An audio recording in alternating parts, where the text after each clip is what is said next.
a night at the White House, when the table became a battlefield.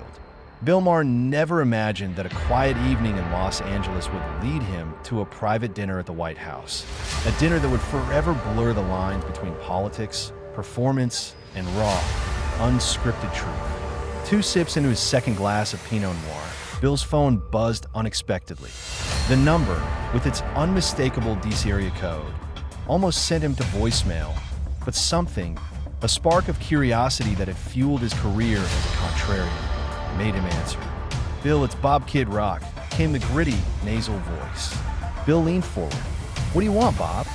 "Dinner at the White House. Trump wants you there. Just a few of us. Dana White's coming too." At first, Bill thought it must be a joke.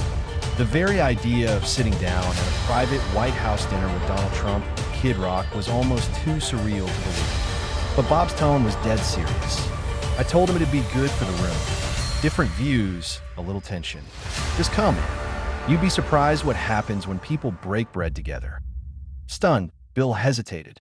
Everything felt wrong, yet a familiar instinct, a mix of defiance and genuine curiosity, whispered, "Go for it." After a long moment of internal wrestling, Bill set his phone aside and, with a determined sigh, accepted the invitation. 3 days later, Bill stepped off a flight at Baltimore/Washington International. He slid into a sleek black SUV headed for Pennsylvania Avenue. The drive was quiet, the world outside blurring past, a stark contrast to the charged atmosphere he knew awaited him.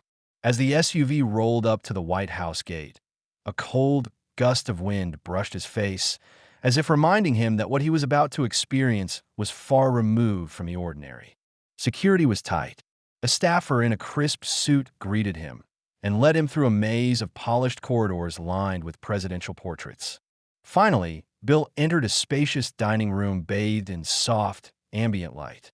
At the head of the table sat Donald Trump, his half-smile perfected by years in the spotlight. To his right, Kid Rock was already halfway through a drink, his rugged demeanor softened only slightly by the playful glint in his eyes. Dana White, arms crossed and nodding occasionally as if in agreement with a secret joke, rounded out the group. For the first 10 minutes, the conversation was mere small talk, a curious dance of pleasantries and lighthearted banter.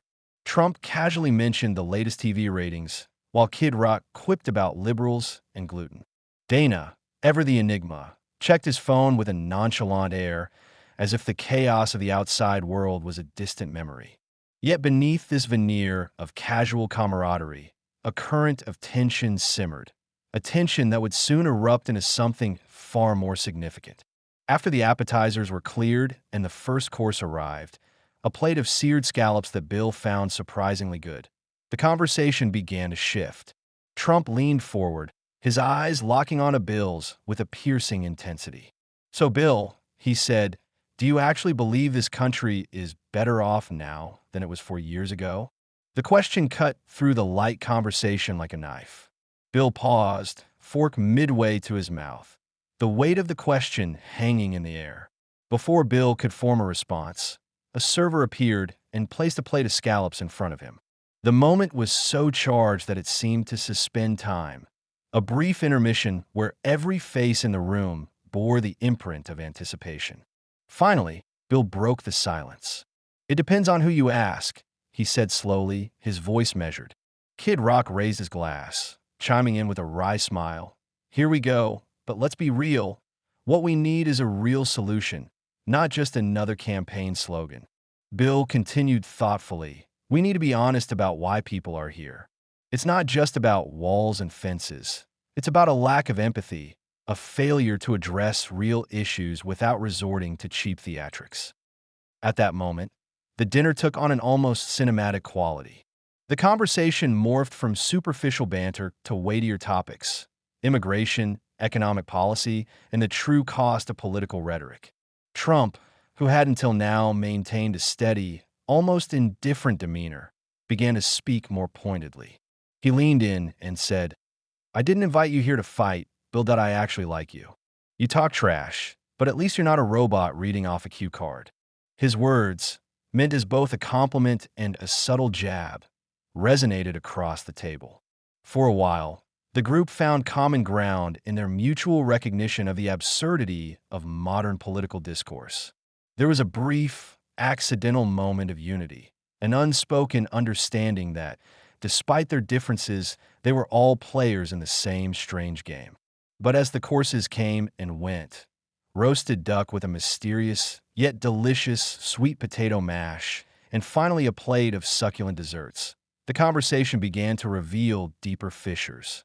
Between bites and shared glances, Trump, with a quiet intensity, asked Bill a question that shifted the tone dramatically. "What's your issue with me? Really, not the showbiz stuff, but the real deal." Bill leaned back, thoughtful. "You bulldoze the truth sometimes. You say things you know aren't always true, and your people believe them. That's dangerous." Trump's response was a grunt, half in acknowledgement, half in defiance, while Kid Rock interjected with his characteristic blunt humor. "Look, I'm not trying to referee here, but let's not act like everyone's selling out these days." The conversation, now moving away from rehearsed talking points, began to feel raw, almost intimate. A shared understanding seemed to emerge. In this bizarre dinner setting, where the opulence of the White House mingled with the rugged, unfiltered personalities of its guests, the barriers between adversaries started to crumble. For a fleeting moment, the group talked not as polar opposites, but as human beings, flawed, passionate, and tired of the constant noise. Trump then guided them into a quieter part of the mansion, a side hallway leading to the famed Lincoln bedroom. With deliberate gravitas, he opened the heavy white doors, revealing a dimly lit room dominated by a single, towering lamp and a mahogany desk. On the wall, beneath a velvet rope, hung the handwritten Gettysburg Address, a relic of American history that commanded silence and reverence. Bill stepped forward slowly, the gravity of the moment settling in. "So, this is where Lincoln slept, huh?"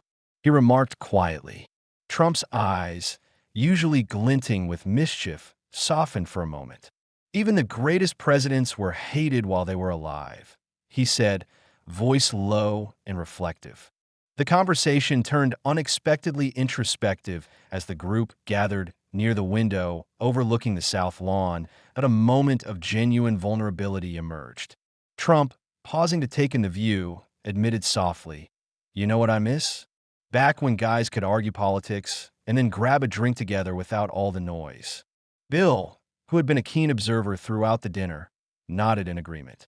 It was a rare moment of accidental consensus, a fleeting pause where the spectacle of political bickering was replaced by the simple human need for understanding. But as the evening drew on, the raw emotional undercurrents resurfaced. Bill, ever the contrarian with a penchant for introspection, found himself grappling with a profound question. What if the game was rigged? What if, despite all the shouting and bravado, the truth was something quiet and understated, something that could only be captured in the silent moments between the words? The dinner finally wound down with no dramatic declarations, no grandstanding. Instead, it ended on a note of quiet contemplation. As they left the table, Bill stepped out into the cool night air. The city around him was quieter than he expected. Empty sidewalks, red lights blinking in the distance, and an almost surreal calm that contrasted sharply with the intense, layered conversation of the evening. In the solitude of his hotel room later that night, Bill sat by the window, reflecting on the dinner's peculiar blend of conflict and camaraderie. He scribbled one final line on a legal pad, a line that encapsulated the evening's revelation. You don't have to agree with someone to understand them, but you do have to sit down and listen. That simple truth resonated deeply within him, a truth that he hoped would outlast the fleeting controversies of the day. As dawn broke the next morning, the digital headlines began to roll in. Social media buzzed with debates, talk shows dissected every moment, and online platforms echoed with both praise and condemnation. The public was left with a complex tapestry of emotions: admiration for the raw honesty at the dinner table, disappointment at the divisive rhetoric, and a cautious hope that maybe, just maybe, a moment of real conversation could spark genuine change. For Bill Maher, that night at the White House had been more than a dinner. It had been a turning point. Not a grand epiphany, but a quiet, powerful reminder that beneath all the politics, ego, and noise, we are all human. And sometimes, in the rare, unfiltered moments of conversation, true understanding is born. If you believe in the power of honest dialogue and the strength of listening over shouting, share this story. Subscribe for more real stories that cut through the noise and remind us that sometimes the loudest truth is found in the quiet moments.